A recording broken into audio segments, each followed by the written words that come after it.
పేరు కూడా తీసింది.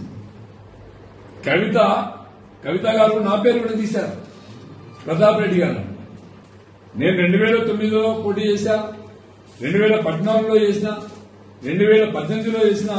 నేను ఎట్టి పరిస్థితుల్లో గజ్వేల్కి ఒకసారి ఎమ్మెల్యే కావాలన్నటువంటి కాన్సెప్ట్. ఆ రోజులలో టీఆర్ఎస్ పార్టీ తరఫున ఇక్కడే ఉండి పనిచేస్తున్నటువంటి హరీష్ రావు గారిని తట్టుకోవడానికి, రాజకీయంగా నిలబడడానికి, రాజకీయంగా మాట్లాడినటువంటి మాటలు అవి. వాస్తవంగా కూడా నేను గతంలోనే హరీష్ రావు గారికి వాస్తవాలు చెప్పా. మల్లన్న సాగర్ ఇనాగ్రేషన్ లో నేను మల్లన్న సాగర్ మీద ఫైట్ చేసినప్పుడు నేను చేసింది తప్పు కావచ్చు, మీరు చేసిందే రైటు. ఇవాళ తెలంగాణకు కాళేశ్వరం వచ్చిందంటే, తెలంగాణకు గోదావరి నీళ్లు వస్తున్నాయంటే మీరు చేసింది రైటు, నేను చేసింది రాంగ్ అని చెప్పి ఆ రోజు నేను హరీష్ రావు గారికి చెప్పా. ఆ నీళ్లు పంపులు దుక్కుతున్నప్పుడు తెలంగాణ ప్రజల యొక్క ఆత్మ గౌరవాన్ని పెంచిట్లో అటు కేసీఆర్ ఇటు హరీష్ రావు గారు చేసిన కృషిని నేను ప్రశంసించిన. అక్కడ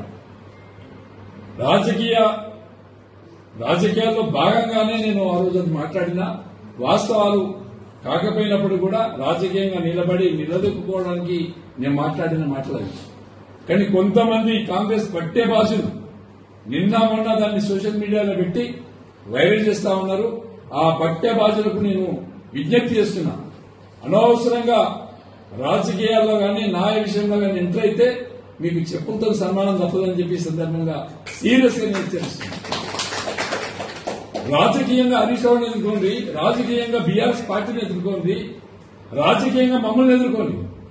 సౌటలు దద్దమ్మలు చేసే పని సోషల్ మీడియా ఉంది కదా అని చెప్పి ఇష్టం వచ్చినట్టు వాడుకుంటే తప్పకుండా మీకు రేపు జరిగే లోకల్ బాడీ ఎలక్షన్లలో డిపాజిట్లు కూడా రానియమని చెప్పి సందర్భంగా సీరియస్ గా హెచ్చరిస్తున్నా.